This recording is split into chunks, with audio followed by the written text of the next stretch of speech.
Bago natin simulan, papakita ko sa inyo paano maghugas na kamay.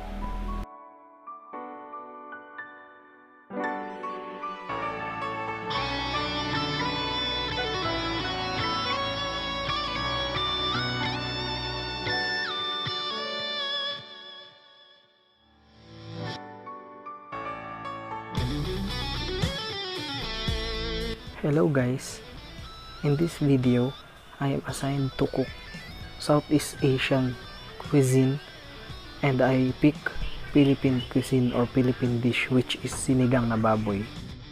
First is we need to prepare the ingredients to make the sinigang na baboy. First, we need onions, tomatoes, some vegetables like okra, gabi, kangkong, or any vegetable that you want to put in sinigang. And also we need 1 liter of water and 2 kilograms of pork. Set the fire to medium-high heat.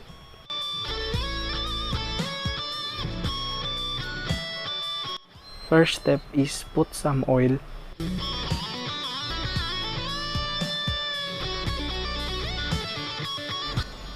And put some onions and tomato to saute until it is cooked.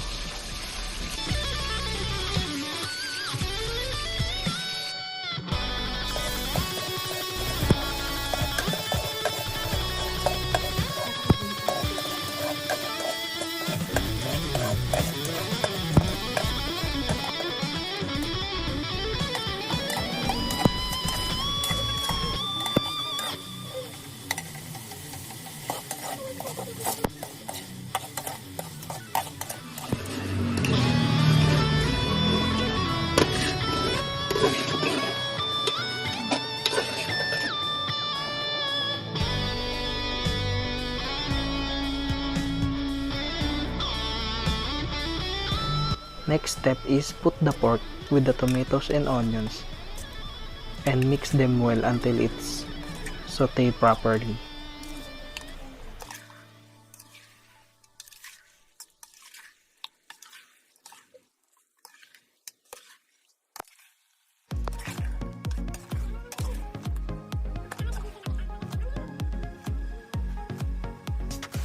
Next step is put the 1 liter of water and wait for it to boil until the pork is tender or soft. Set the fire to medium-high heat until it is cooked.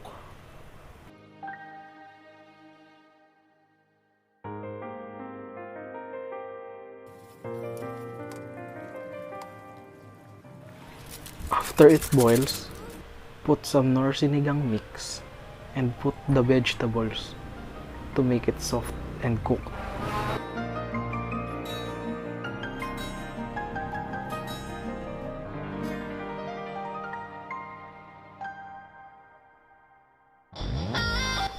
Put the kangkong lastly because it is easy to cook and you're done.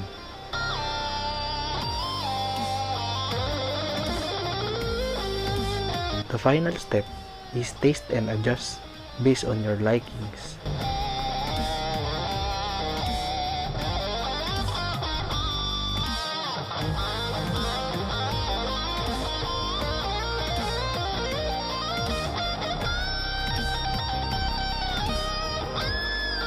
And this is my version of sinigang na baboy inspired by my mom. Thank you for watching. Hope you enjoy.